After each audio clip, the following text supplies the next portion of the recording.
First off, I would like to ask for your permission if it's okay that this interview will be recorded and possibly shown with others. You have my permission. Okay. May you please introduce yourself, who you are, how old you are, what's your name, where you live? My name is Aiman Zureikat. I live in Haslett, Texas. I am Tad. I'm 63 years old, and I agreed to do this interview with my lovely daughter to Alright. tell her the side of the story. So, I'm about to inform you this interview will be based off of your perspective on the Kosovo War as a diplomat. I would first like to start off before we get into military and what you had to go through during the war. I would like to know a bit about you, where you were born and raised, and what was your childhood like? Well, I was born in Amman, Jordan in 1962. It's a beautiful place, and I was exposed to wars at an early age. In fact, the first war I witnessed, I was only 5 years old. In 1967, it was a 6-day war with Israel. And I lived on the main Air Force base in Amman, Jordan. So I saw a lot of wonderful fireworks out there, and it just never stopped. Uh, I lived there till the age of about 12 at the Air Force Base. Then we came to the U.S. Well, let me go back. We came to the U.S. in 72 the first time. I was 10. Stayed for a couple of months, immigrated, stayed for a couple of months, and things didn't work out for my dad. He couldn't retire. So we went back to Jordan 2 months later. And then 2 years later, we tried to do it again. We immigrated again to the US, to Salt Lake City, Utah. This time around, we stayed for a couple of years, going back in 76. My oldest brother stayed here, came down to Texas, and I went back to Jordan. And when I was in Jordan, I was put into a military school. Did that till about 10th grade. And when I was 16, I think I caused enough problems that my parents agreed to send me to the US. And I came to the US when I was 16 years old, just finished 10th grade. But because of the education system and what we learned back in Jordan, I was able to complete both my 11th and 12th grade in 1 year. And so I graduated when I was 17. During my whole time here as a 16-year-old, I worked full time. In fact, I had two jobs at one time. Worked at a nursing home from 3 p.m. to 11 p.m. And then on weekends or the nights that I wasn't working, I would go work at a movie theater. So I stayed busy trying to survive because at that point in time, my dad couldn't afford to support me. So whenever he could, he would send me money. But most of the time, basically, I earned to live and, be able to attend school. So one of the things that was instilled in me as a child was always be your best and do what you can do to improve your education. And that's what I strive to do. Uh, let me go back a little bit further. There was in 72, prior to us coming to the United States, 71 or 72, we had a civil war in Jordan. And I was privy to that, living on the same military installation. But I saw some atrocities there. I saw some death and I saw some gruesome scenes as a 9 and 10-year-old, and stayed with me for the rest of my life. At first, we thought it was, you know, fun. Then, as we started running into atrocities and death, that kind of scarred us, and it was difficult, but we lived through it. That's when we decided to come to the US the first time. Does that answer your question? Yes, that's a perfect answer. What university did you end up going while you were in the US? If you went to university in the US?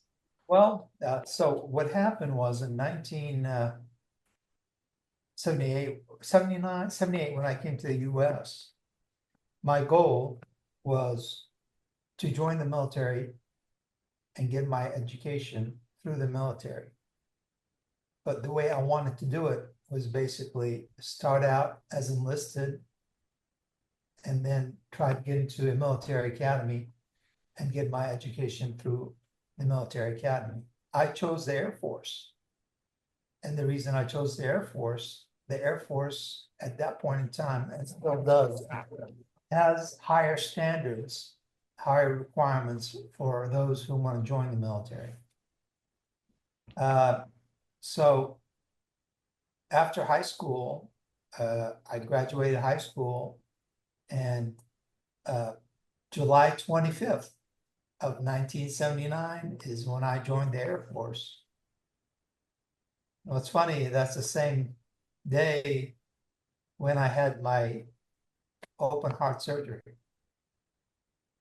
So I joined the Air Force, and my job was supposed to be intelligence, and I requested to be assigned to a unit that is assigned to Incirlik, Turkey.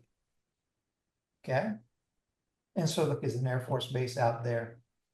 So they processed my paperwork and all that, and I got to the final, steps. Then they came to me and they said, "Sorry, son, you can't go to Incirlik, Turkey. You can't do this job because you don't have a U.S. citizenship yet." They gave me the option of where I wanted to go and what I wanted to do. So I picked something simple, and that is administration. That's where I learned my business administration and learned documentation and things like that helped me later on in life. And then I picked Scott Air Force Base. And the reason I picked that particular base was because my older brother was stationed there. So I figured, hey, might as well be in the same place that my older brother's in. When I got to my base, I was supposed to be assigned to a headquarters position. As soon as I got there, I went to my new assignment, and they said, "Well, we got to change. We're going to assign you to a unit position." So a unit is smaller, and I was blessed. The unit they assigned me to was a flying unit, 11th Aeromedical Airlift Squadron. Okay. That squadron is no longer around because they phased it out and changed how they do things. But it was responsible for medical evacuations. So we had about 12 airplanes here in the US, modified DC-9s. They called them the C-9A Nightingales. Had ramp on the side and could have up to 40 patients on board in stretchers, okay? And what we did is basically transported patients all over the US And the reason we did that is some military medical centers were better at doing certain things. So we moved our troops to a place that they could get the best treatment they could in the military. Okay. And in fact, what's funny, in 1980, there was a big fire in Las Vegas. And one of the things that we did, our unit did, is basically we transported all those burn victims to Wilford Hall, which is down in San Antonio, because it's one of the best burn centers around back then. So anyway, most of the pilots that I worked with, the unit I was in, there was only 4 enlisted people, and the rest were pilots. 3 of the enlisted people worked in scheduling and operations. Basically, they put together the flight schedule, and pilot assignments for week by week. That's what they were responsible for. I, on the other hand, worked directly for my commander because I was running the administrative side of the house. And what was nice is my commander had a officer that worked under him that basically directed me, and we were both learning because he assigned me as second lieutenant, and I had more experience than the second lieutenant did. So we learned from each other. But the thing that really opened up my eyes, the pilots that I was talking to, got close to me and pushed me into trying to apply to the Air Force Academy and helped me in doing so. While I was doing my job there, I started going to a local college, a junior college, basically to get some college hours, learn about how the universities run and, the kind of work I can expect and things like that. I did that for about a year. And in the process of the same time, I worked my tail off to put in my application for the military academy. One of my hobbies is and was and still is photography. So we had a general that was basically a 4-star general that was overseeing our command, which was Military Airlift Command back then. Since then, they changed it to Air Mobility Command.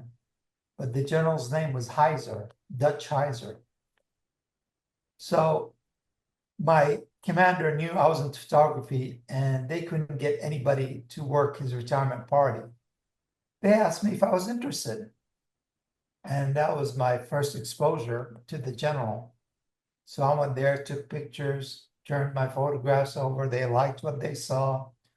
And, I was introduced to the general back then and introduced to really high level officers within my command that knew my background, knew what I was doing, that expressed interest in me and pushed me. So what I did is I worked, got good grades, got with my commander. He helped me complete my application. He helped me push it through the command level, and I got basically a military appointment thanks to General Dutch Heiser. But during the same time that was going on, I got my U.S. citizenship, and that's why I was able to join the academy.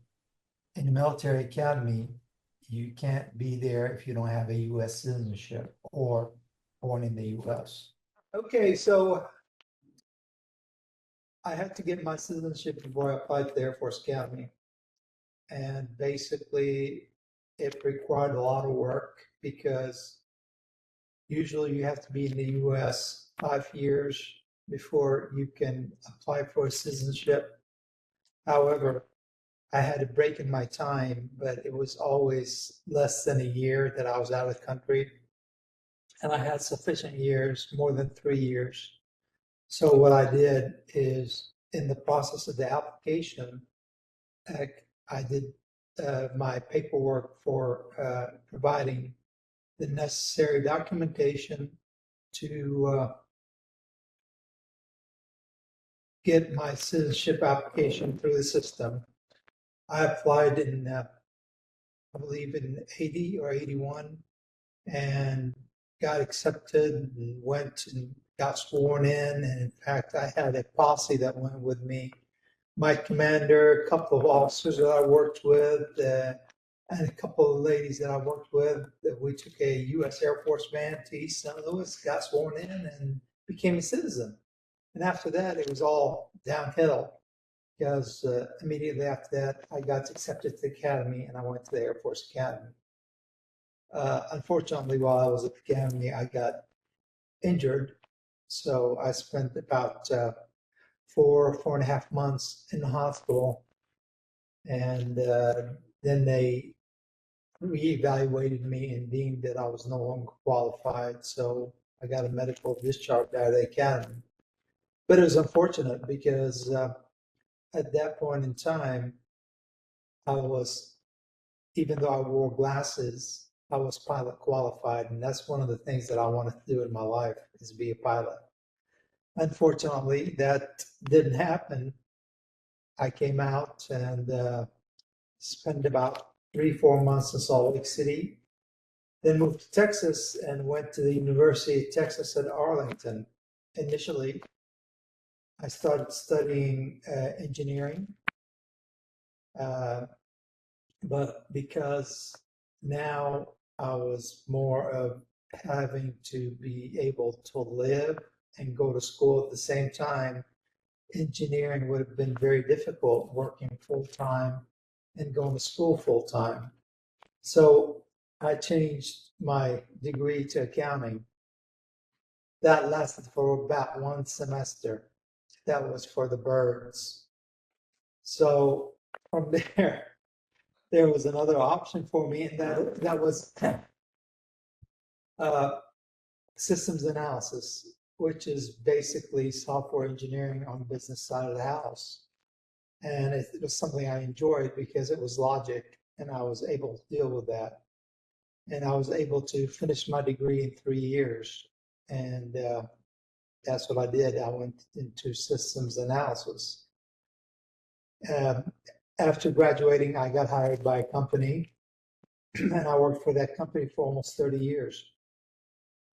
I started with them as a software engineer, software developer, and I primarily worked on accounting systems, and I had one challenging job where I created an aircraft maintenance management system. And that is basically, in aviation, you got to be able to track the life cycle of each and every component that requires maintenance. It could be a point that a failure. I did that and saved my company about $1 million a year because we were able to do it in-house as opposed to going outside and having somebody provide us software to do that. So to make a long story short, I worked for this company for a while in software development, but the unit that I worked for was our aerospace operations unit. The company was a lot bigger than that, and they wanted, there was no progress for me within the company because the guy that was my boss used to work for me at the University of Texas when I was running operations there. So I knew it's going to be a long time before I could move up because he was also younger than I was.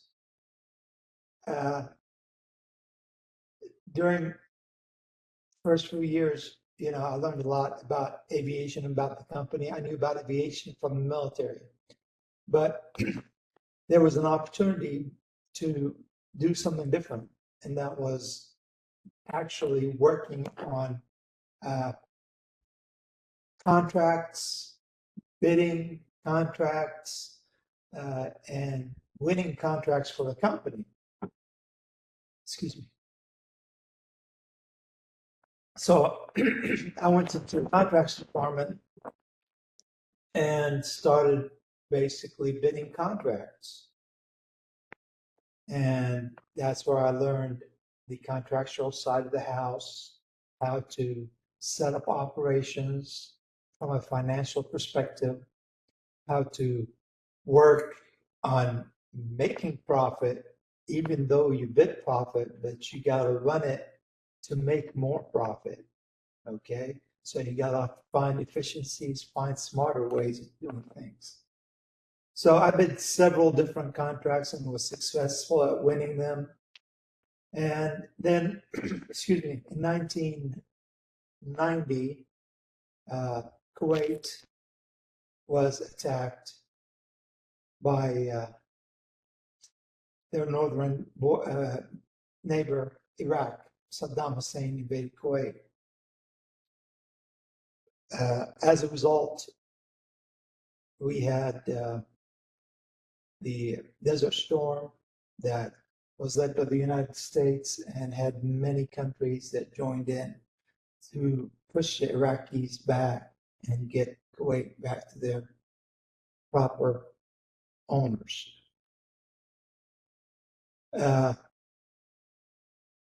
That changed my direction in life as far as software development and contracts. Okay. By virtue of me being